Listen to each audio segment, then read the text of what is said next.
Hi అండి అందరికీ. ఈరోజు నేను మసాలా పూరి చేస్తున్నాను. కారం, ధనియాల పొడి, జీలకర్ర పొడి, మెంతాకు ఎండిది వేసిన నేను, అల్లం పేస్ట్, ఉప్పు, పసుపు, కారం వేసిన. ఇవన్నీ మంచిగా కలుపుకున్నాక కొద్దిగా పెరిగేసుకుంటా, వాటర్ వేసి కలుపుకోవాలి.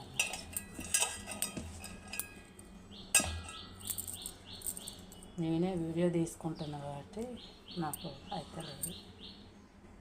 ఇవన్నీ ఇట్లా కలుపుకోవాలి. ఒక 10 నిమిషాలు రెస్ట్ ఇస్తే మంచిగా ఉంటుంది. ఇవన్నీ ఇట్లా ఉండలు చుట్టుకొని చపాతీలకు వేసుకోవాలి. పూరి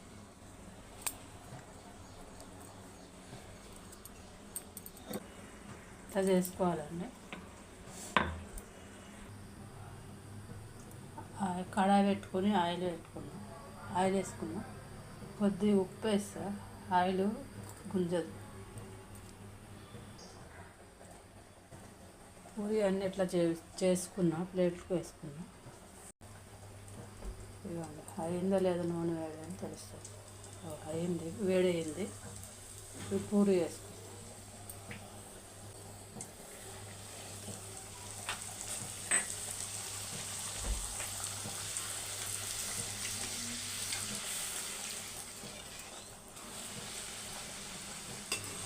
నూనె వేడైతే మంచిగా పొంగదు. కలర్ఫుల్ ఉండాలి. ఇవ్వండి, మన పూరి రెడీ అయిపోయింది. ఇట్లా పొంగినాయి చూడండి, మంచిగా పొంగిన. ఇది మారోడలు ఎక్కువ చేసుకుంటారు.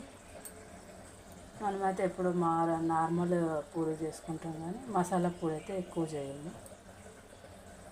మీకు నచ్చితే మీరు కూడా ట్రై చేయండి.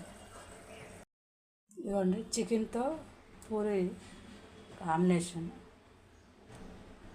Sunday special. మీరేం చేసిరో మాకు కామెంట్ చేయండి. నచ్చితే లైక్ చేయండి. Thank you.